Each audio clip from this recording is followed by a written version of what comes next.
현월TV 파수꾼 여러분, 파수꾼의 주말밤 현월TV 윤목사입니다.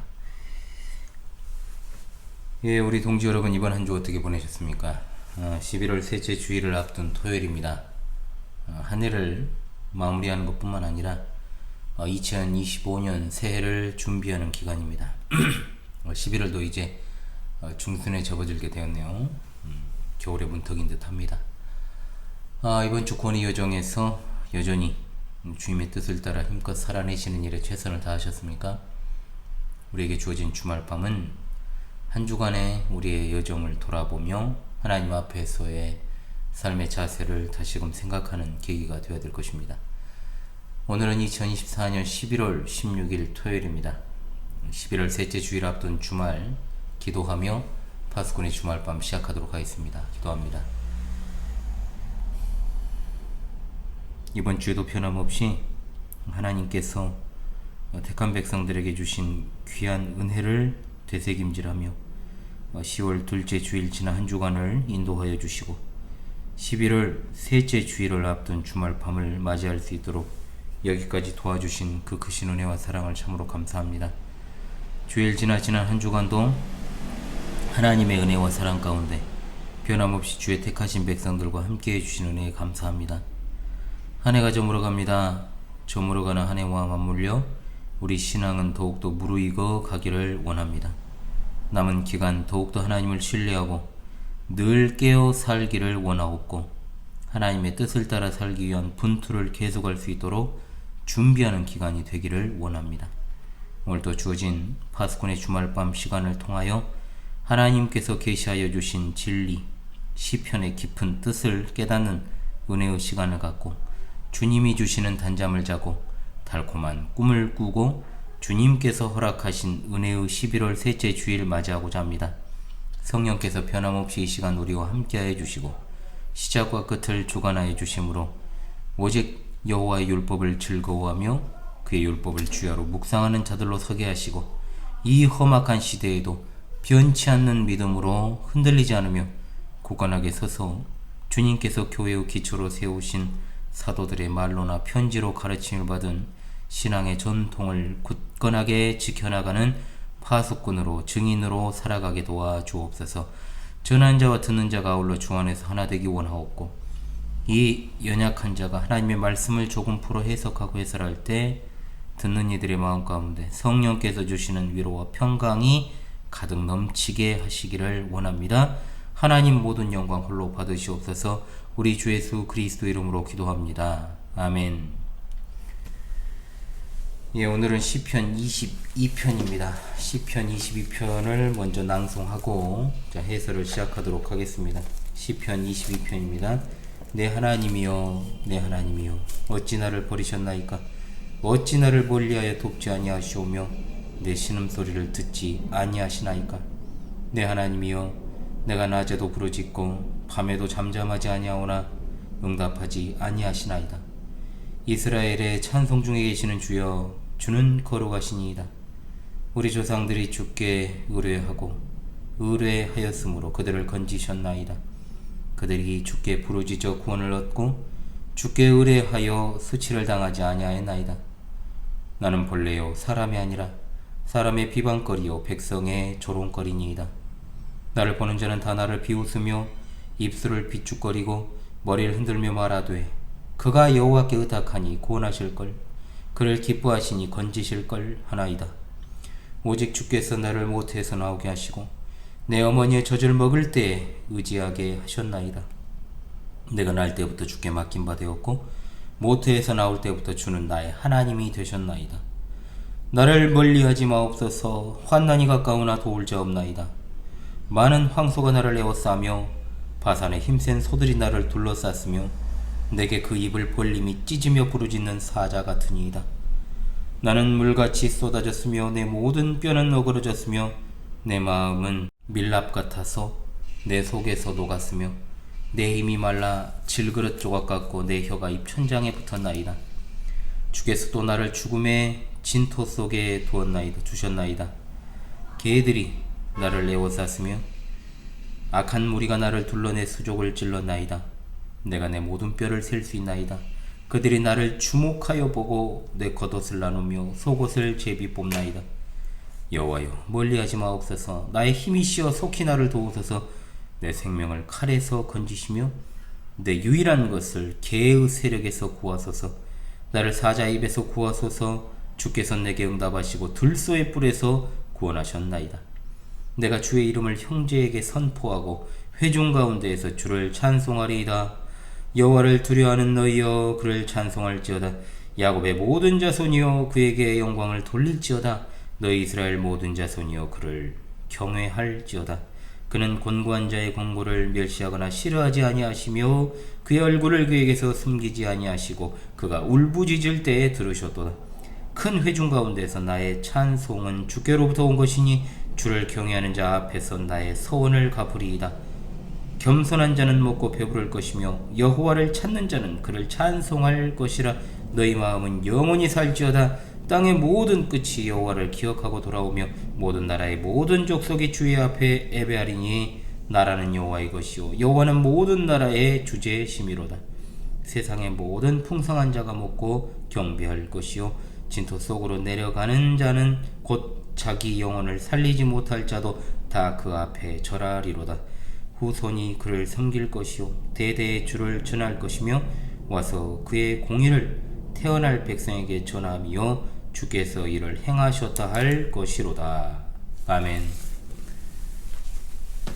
예, 22편, 시편 22편은 극심한 고통 가운데 탄식하며 기도하는 다윗의 탄식시가 되겠습니다. 무엇보다 이 시편은 예수 그리스도의 고난과 부활을 예언하고 있다는 측면에서 그야말로 진주와 같은 시편이라 볼 수 있습니다. 성육신하신 예수님을 통해 예언이 성취되기 약 1000년 전 다윗의 삶의 경험을 통하여 예수 그리스도의 십자가 대속 사역이 예표된 사실은 그야말로 성경이 영감된 하나님의 말씀이요 진리라는 사실을 확증하는 것이다 라고 볼 수 있습니다. 자, 일단 22편은 탄식시의 전형적 패턴을 가지고 있습니다만 22절로 31절 여러분 아까 읽었습니다만은 거기서 급격하게 또 분위기가 바뀌죠. 그래서 찬양의 내용을 담고 있기 때문에 찬양시나 감사시로 볼 수 있지만 전반적으로 탄식시로 보는 것이 맞겠습니다. 다윗이 구체적으로 어떤 상황 가운데 놓여 이 시편을 노래했는지는 알 길이 없습니다. 다윗의 생애에 있어 이것은 어떤 한 지점이라기보다 사울 시대의 모든 고난을 총체적으로 표현한 것으로 보는 칼빈의 견해가 적절한 것 같습니다. 시편 22편은 15에서 24편 그룹에서 끝에서 세 번째 위치하고 있습니다. 그러면서 17편과 이제 대칭을 이루고 있다라고 할 수 있는데요. 15편과 24편에서 의인으로 인정된 사람들은 17편과 22편에서 묘사하는 시련 가운데 검증된 의인들이고 고통에서 구원받은 자는 하나님의 영광과 존귀를 입은 왕으로 전환이 되고 있습니다. 자, 본격적으로 본문을 살핍니다. 표제어를 한번 보시죠. 자, 다윗의 시 인도자를 따라 아엘렛샤할 자, 발음 잘한데요. 아엘렛샤할에 맞춘 노래라고 되어 있습니다. 다 다윗이 지은 시인데 아엘렛샤할이란 말이 무엇일까요? 이것은 새벽 암사슴이라는 뜻입니다. 성전 예배에서 이 시편이 불릴 때 새벽 암사슴이라는 뜻을 가진 곡조에 맞춰 불렀다라는 의미로 볼 수 있죠. 아울러 새벽 암사슴을 그리스도를 예표하는 것으로 보기도 합니다. 자, 한년 한년 이렇게 우리가 또 살피도록 하죠. 첫 번째 예언은 탄식 1번입니다. 자, 첫 번째 탄식입니다. 멀리 계시는 하나님에 대한 탄식입니다. 1, 2절의 말씀이죠. 자, 이 부분은 시 전체를 결정하는 소론이라고 볼 수 있습니다. 다윗이 지금 자신의 상황을 구체적으로 아뢰기 전에 하나님에 대한 탄식으로 시작합니다. 1절에 두 번의 어찌라는 말이 나옵니다. 이 질문을 통해서 자신을 버리신 것 같은 하나님께 대한 절박한 탄식을 올려드립니다. 다윗이 오랜 고통 가운데 신음하는 것을 아시면서도 멀리 계시는 것처럼 구해 주시지 않음에 대한 것이죠. 2절은 1절의 탄식을 확대합니다. 하나님의 버리심이나 멀리 계심은 기도에 응답하지 않는 것으로 표현됩니다. 십자가상의 우리 예수님은 1절 1행을 자신의 탄식으로 말씀하십니다. 즉 자신을 고난당하는 의인과 동일시하신 것이죠. 예수님에게나 다윗에게 1, 2절의 탄식은 절대로 그럴 리 없으신 하나님이 자신을 버리신 것 같은 상황에서도 여전히 곁에 계신데 하나님께 매달리며 그분께 상황을 맡기는 믿음의 행위라고 볼 수 있습니다. 자, 이연으로 갑니다. 첫 번째 신뢰의 고백입니다. 의지하는 이스라엘을 구원하신 하나님이십니다. 3절로 5절입니다. 자, 이 부분은 과거 역사 속 하나님께서 자신을 의지한 이스라엘을 구원하셨던 것을 회고하며 하나님께 대한 신뢰를 표현하는 내용입니다. 이와 같은 신뢰의 고백은 지금도 하나님을 의지하는 자신을 구원해 주시기를 간접적으로 촉구하는 부분이죠. 3절은 하나님께 대한 신앙 고백이요, 4, 5절은 그 고백의 근거가 되는 하나님의 구원에 대한 회상입니다. 탄식의 분위기가 바뀌고 하나님께 대한 신앙 고백이 나오고 있죠. 이것은 다윗이 이스라엘의 대표자로서 하나님께서 이스라엘과 맺은 언약에 근거하여 자신의 간구를 올리고 있다라는 사실을 보여줍니다. 4절과 5절은 이스라엘이들 하나님의 거룩하심을 찬송한 이유가 과거에 그들이 하나님을 믿고 의지했을 때 그들을 구해 주셨기 때문임을 강조합니다. 의뢰하다는 단어를 무려 3번을 사용하고 부르짖다는 기도 용어도 사용합니다. 이러한 회상은 지금도 조상들처럼 하나님을 의지하고 부르짖는 다윗을 고통 가운데서 건져주실 것임을 믿는다라는 고백이요, 하나님의 의로운 방식을 따라 속히 행하실 것을 촉구하는 것입니다. 자, 두 번째 탄식입니다. 3년입니다. 백성의 비방과 조롱입니다. 6절로 8절입니다. 자, 1, 2절에 나오는 탄식이 하나님에 대한 것이라면 여기는 사람들이 고난당하는 자신에게 하는 비방과 조롱에 대한 탄식이라고 볼 수 있습니다. 뒤에 나오는 자 12절로 18절에도 대적들이 나오잖아요. 그런데 여기 나오는 대적들은 대적들과는 달리 다윗의 동료 백성들로 봐야 된다는 거죠. 그래서 이제 더욱더 그 비방과 조롱이 견디기 힘들다는 것을 토로합니다.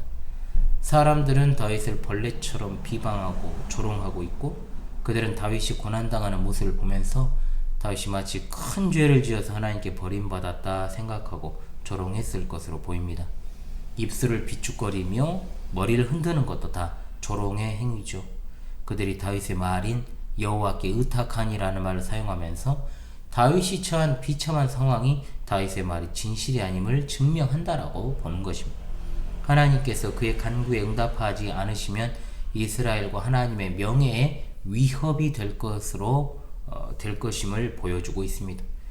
이것은 예수님께서 자기 백성에게 오해받고 조롱당한 의인의 모든 고난에 동참하시고 그 고난을 완성하셨음을 보여주고 있습니다. 사연으로 갑니다. 두 번째 신뢰의 고백입니다. 9절로 10절인데요. 태어날 때부터 다윗의 의지가 되셨던 하나님을 노래합니다. 3절로 5절의 첫 번째 신뢰 고백이 과거 이스라엘의 역사를 회상하는 것이었다면 두 번째 신뢰 고백은 다윗 개인의 삶을 회고한 것입니다. 다윗이 태어나기 전부터 지금까지 하나님께서 아버지처럼 돌보신 것을 강조하는 단어들이 많이 나오죠. 그는 자신의 고난에도 불구하고 하나님을 신뢰하고 있음을 고백합니다. 10절을 통해서 다윗의 삶 전체가 하나님께 온전히 맡겨진 것을 생생하게 묘사함을 알 수 있습니다. 모태로부터 주는데 하나님이셨다라고 하는 고백은 하나님께서 지금까지 다윗의 삶을 책임지시고 돌봐주신 주권자이셨다는 사실을 고백하는 것입니다. 사실 고통스러운 현실 앞에서 이렇게 고백하기는 너무나도 어렵습니다. 그럼에도 다윗은 주는 내 하나님이라 고백하며 현재의 고통을 하나님께 내어 맡깁니다. 자, 5연으로 갑니다. 첫 번째 간구입니다. 멀리하지 마십시오 라는 간구 11절입니다. 자, 멀리하지 말라는 간구가 여기에 등장하죠. 이것은 첫 번째 간구인데요. 다윗은 하나님을 의지하여 하나님께 부르짖었던 이스라엘의 조상들처럼 하나님을 신뢰하며 기도하고 있습니다. 이 짧은 간구 안에 모든 기도 내용이 함축되어 있습니다. 멀리하지 말아 주십시오 라고 하는 간구는 두 가지 의미가 있는데 첫 번째, 환난이 가까이 있기 때문이요. 두 번째, 다윗의 의로움을 알아주고 다윗을 환난에서 건져줄 사람이 없기 때문이다 라고 했습니다. 하나님께서만이 자신을 도울 뿐이라는 강력한 고백을 여기서 하고 있는 것입니다. 6년으로 갑니다. 여러분, 세 번째 탄식입니다. 12절로 18절입니다. 대적들의 공격과 그로 인한 다윗의 엄청난 고통을 탄식하고 있습니다. 자, 이 부분에서는 대적들에게 공격받는 다윗의 고통에 대한 본격적 탄식이 나오죠. 이들은 앞선 6절로 8절에 나오는 사람들과는 질적으로 다릅니다. 사나운 짐승으로 묘사되고 있는데 이들이 얼마나 악랄한지를 잘 보여줍니다.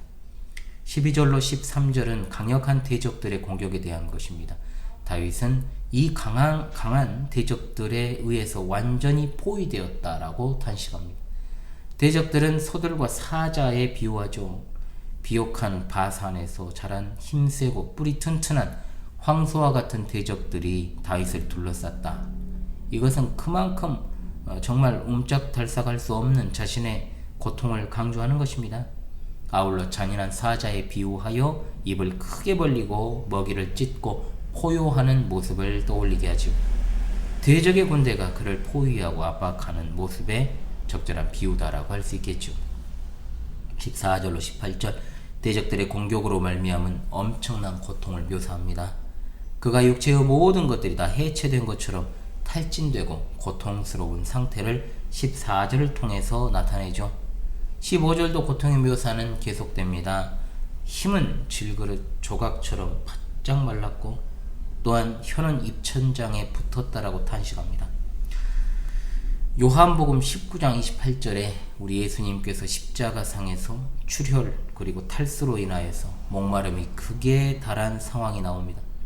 하나님께서 죽음의 흙구덩이에 몰아넣으신 것처럼 다윗의 모든 의욕과 또한 힘을 잃고 죽어가는 상태를 처절하게 표현하고 있습니다.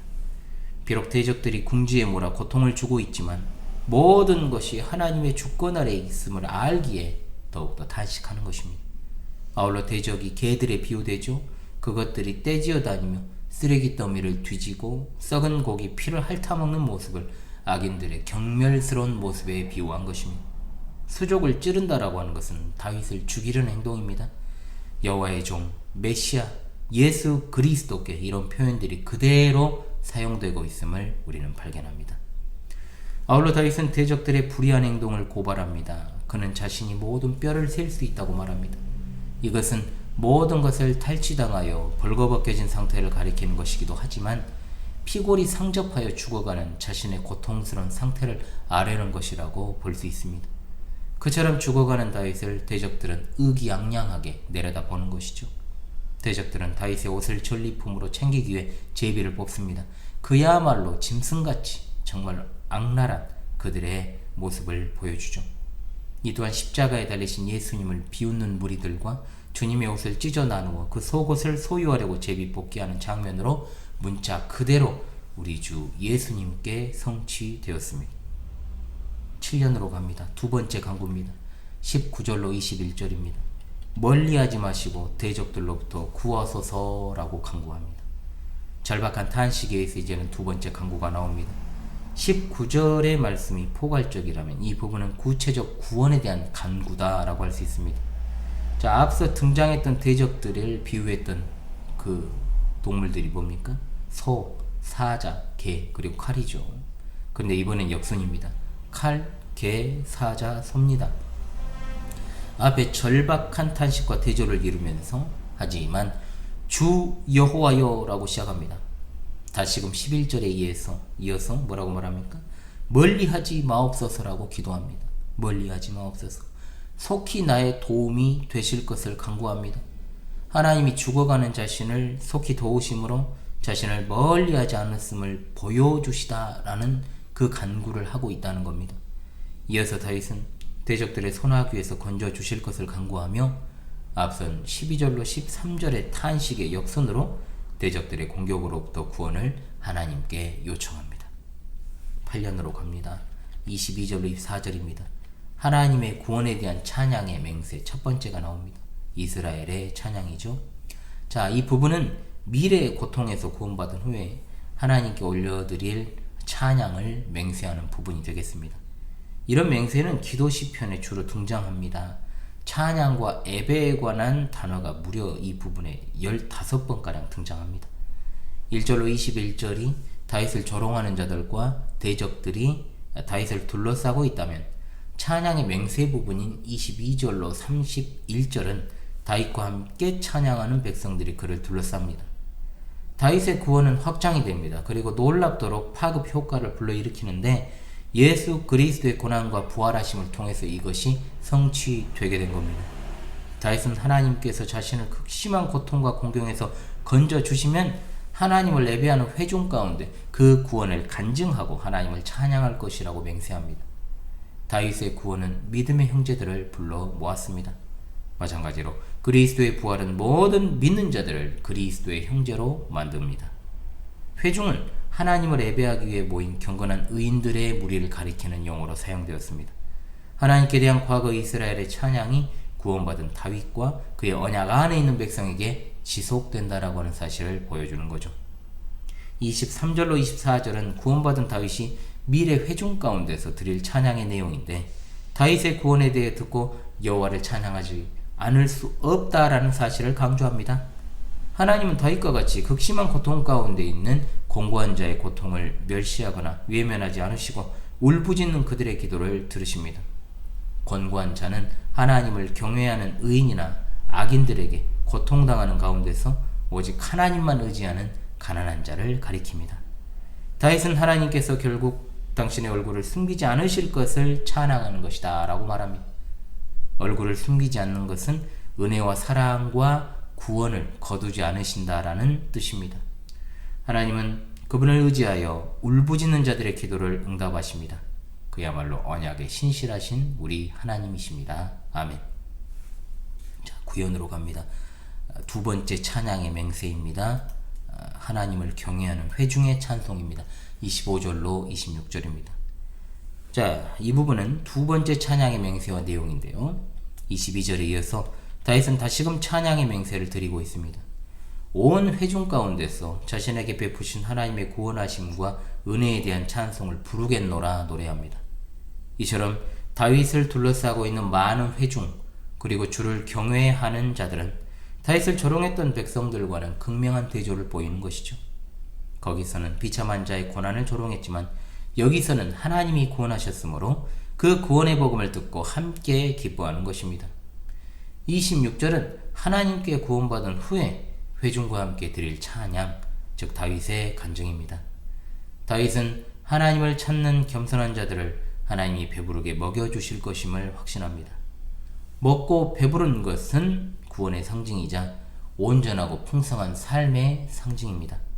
이들은 비천함에서 구원받아 하나님께 감사드리는 다윗과 함께 그 나누는 식사를 통하여 하나님을 더욱더 찬송하게 될 것입니다. 아멘. 10년으로 갑니다. 자, 27절로 31절 이제 마지막 부분입니다. 모든 나라 모든 족속과 후손들의 찬양입니다. 마지막 부분은 다윗의 구원 그리고 이스라엘 백성들의 찬양을 듣고 세상 나라들과 모든 종류의 사람들과 그리고 이스라엘의 후손들이 온 세상을 다스리시는 하나님께 나아와 예배하고 찬양하게 될 것을 전망하는 절정의 부분이라고 할 수 있습니다. 12절로 21절에서 의로운 다윗을 죽이려고 공격하던 대적들과 다윗의 찬양을 듣고 하나님을 예배하는 세상 모든 사람이 극명한 대조를 이루고 있는 것이죠. 27절을 통하여 고통 가운데서 구원받은 의인 다윗의 구원이 이스라엘 회중이 하나님을 찬양하는 계기가 될 뿐만 아니라 땅의 모든 끝과 모든 나라 족속이 하나님께 돌아와 예배하는 계기가 될 것이라고 말합니다. 28절은 고난당하던 다윗이 하나님께 구원받은 이후의 간증이지만 찬양이 세상 사람들에게 전할 메시지의 핵심을 노래하고 있습니다. 다윗의 구원은 여호와께서 온 세상과 나라를 다스리시는 참된 왕이심을 드러내는 사건이기 때문입니다. 그야말로 다윗의 구원은 하나님의 의로운 통치를 온 세상에 선명하게 보여주는 사건이 될 것입니다. 29절을 통하여서 하나님의 구원이 마치 죽은 자를 일으키는 것처럼 부활의 능력으로 이루어지고 그래서 모든 사람이 하나님 앞에 경배하게 될 것을 강조합니다. 30절로 31절은 다윗과 그의 회중들의 찬양이 그 세대뿐만 아니라 이후 세대에게도 영원히 이어질 것을 노래합니다. 고난당하는 의인 다윗의 탄식과 간구가 응답되어서 그가 구원받아야 되는 이유, 그 구원이 이스라엘뿐만 아니라 온 세상 사람들과 미래 세대들에게 하나님의 의로운 통치를 나타내고 하나님을 찬양하게 할 것이기 때문입니다. 그래서 1절로 21절의 탄식과 간구는 우주적 의미가 있다라고 보는 것이죠.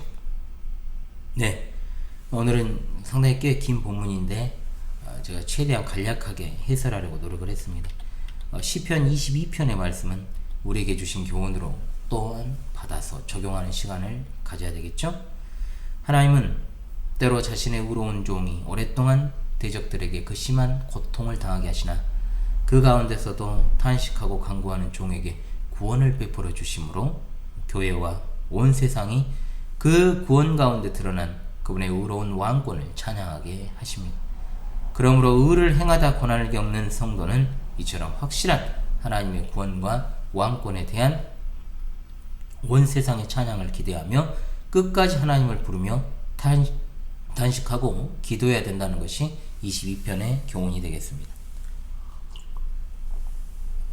자, 첫째로 다윗의 탄식과 기도는 그리스도의 탄식과 기도에서 성취되었습니다. 아멘. 그리스도의 고난은 22편에서 묘사하는 의인이 당하는 모든 고통의 절정입니다.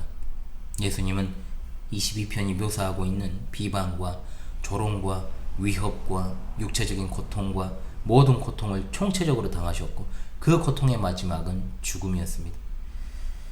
그 모든 순간에도 아버지 하나님께서 자신께서 세우신 왕을 버리신 것처럼 그 고통에서 건져내지 않으셨습니다. 그러나 아버지께 예수님은 나의 하나님, 나의 하나님 어찌하여 나를 버리십니까? 라고 절규하셨지만 자신의 영혼을 아버지께 부탁하신 우리 예수님의 모습을 발견합니다. 이러한 예수 그리스도의 절규와 기도는 22편에서 다윗이 죽음의 지경에서 보여준 하나님께 대한 신뢰와 탄식과 기도를 완성하는 것입니다. 이처럼 의로운 왕이신 예수 그리스도의 고난과 죽으심을 통하여 아버지 하나님께서는 모든 죄인에 대한 의를 이루셨고 그분의 용서를 온 세상에 선포하시며 예수님께서 다스리시는 하나님 나라를 세우시게 된 것입니다. 두 번째, 다윗의 기도의 완전한 응답은 바로 예수 그리스도의 부활과 승천을 통해 이루어졌습니다. 아멘. 다윗이 고난 중에도 하나님을 믿으며 끝까지 기도한 건 자신의 구원을 통해서 하나님의 의로우신 통치가 이스라엘과 온 세상에 선포되는 것이었습니다. 이 기도의 온전한 응답은 무엇이냐? 바로 참된 하나님 나라 왕이신 예수 그리스도의 부활과 승천입니다. 아멘. 그리스도의 부활은 고난 중에도 하나님을 붙든 의로운 왕의 간구에 대한 응답이자 구원이었습니다. 또한 그것은 의인의 편이신 하나님의 의로운 통치를 온 세상에 선포하는 사건이었습니다. 부활과 승천으로 예수 그리스도께서는 하나님 보좌 우편에서 온 세상을 다스리는 하나님 나라 왕으로 선포되셨고 그를 믿는 온 세상 백성들이 그와 하나님께 나와 예배하며 의로운 하나님의 왕권을 찬양하게 된 것이죠. 성만찬을 통해서 부활을 축하하고 풍성한 하나님 나라 잔치에 참여할 수 있게 되었습니다. 그리스도의 구원과 부활에 참여한 자들은 먹고 배부를 것입니다. 이제 그리스도의 남은 고난을 채워야 하는 그리스도의 몸된 교회가 고난 중에도 22편으로 탄식하고 고난 중에도 22편으로 기도하고 고난 중에도 22편으로 궁극적인 찬양의 그날을 고대하며 나아가야 될 줄로 믿습니다. 아멘. 고난당하는 성도의 탄식이 하나님에 대한 찬양으로 변화되어 하나님의 택한 모든 사람이 왕 대신 하나님께로 돌아오는 그날까지 전진하며 나아갑시다. 아멘. 인류의 마지막으로 가는 이 시기의 전조적 현상들이 지금 여기저기 도처에서 나타나고 있습니다. 교회가 더 말할 나위 없이 박해받는 시기로 가는 그와 같은 세상과 교계 현실의 어떤 모습들이 잘 보입니다. 마치 하나님이 안 계시는 것처럼 그런 어떤 여겨질 만한 그런 상황들이 마지막 때 더욱더 많이 펼쳐질 것입니다. 그러나 그것은 절대로 하나님이 계시지 않는 것을 증명하는 것이 될 수 없습니다. 하나님의 침묵은 침묵이 아닙니다. 일하십니다. 과거에도 우리와 함께 하셨던, 과거에도 함께 하셨고 지금도 함께 하시고 앞으로도 함께 하실 우리 하나님, 하나님이 멀리 하신다고요? 전혀 그렇지 않습니다. 멀리하지 마소서라는 기도를 우리로 하여금 드리게 하십니다. 하나님의 극적인 도움과 구원을 생각합시다. 끝까지 하나님을 의뢰합시다. 그리 아니하실지라도 하나님을 내가 의뢰하겠노라 했던 다니엘의 세 친구를 따라 끝까지 하나님을 믿읍시다. 의지합시다. 끝까지 신앙의 절개를 꺾지 맙시다. 아멘. 할렐루야.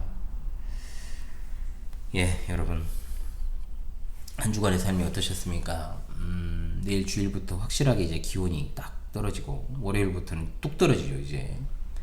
이제 정말 바야흐로 겨울이 되어가는 것 같습니다. 활동하기가 또 쉽지는 않죠. 겨울이. 그래도 여름보다 나을 겁니다. 예, 그렇게 생각을 합니다. 저는. 그래서 좋은 가을에 더 많은 일을 했어야 하는데 참 그렇게 하지 못하고 그냥 좀 쓸쓸히 좀 보냈다, 이런 느낌이 많이 듭니다. 예, 복잡한 세상 속에서 끝까지 우리 하나님만 붙들고 살기를 원합니다. 이제 연말이 다가옵니다. 연말 연시에 있을 교회 일들에 대해서는 제가 이미 지난 주 영상 편지에 담아서 보내드렸습니다. 잘 그 부분을 참고하시길 바랍니다. 이 부분은 제가 또 파밤 때 11월 마지막 주 파밤 때 또 말씀을 드릴 기회가 있지 않을까 싶습니다. 말씀드려야죠. 그때 또 이것저것 구체적으로. 마음은 정말로 지금 할 것이 많아서 분주한데 막상 현실은 그렇게 일사불란하게 움직이면서 효율적으로 좀 되는 일이 별로 없습니다.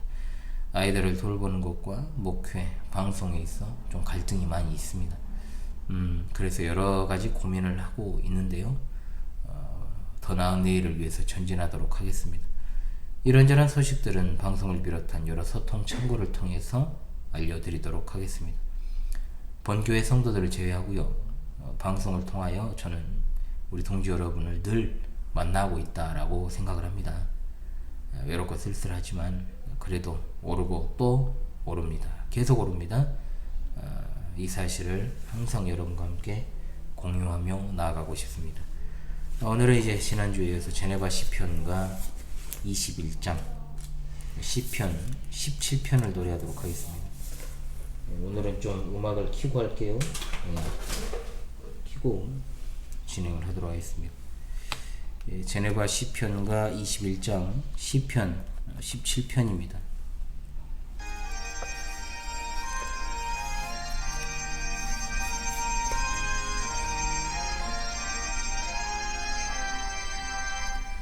오 주여 나의 정직함 들으소서 내 부르짖음 주 귀 기울여 주옵소서 거짓됨 없는 입에서 나오는 기도 들으소서 내 판단 주 앞에 내며 주님의 눈은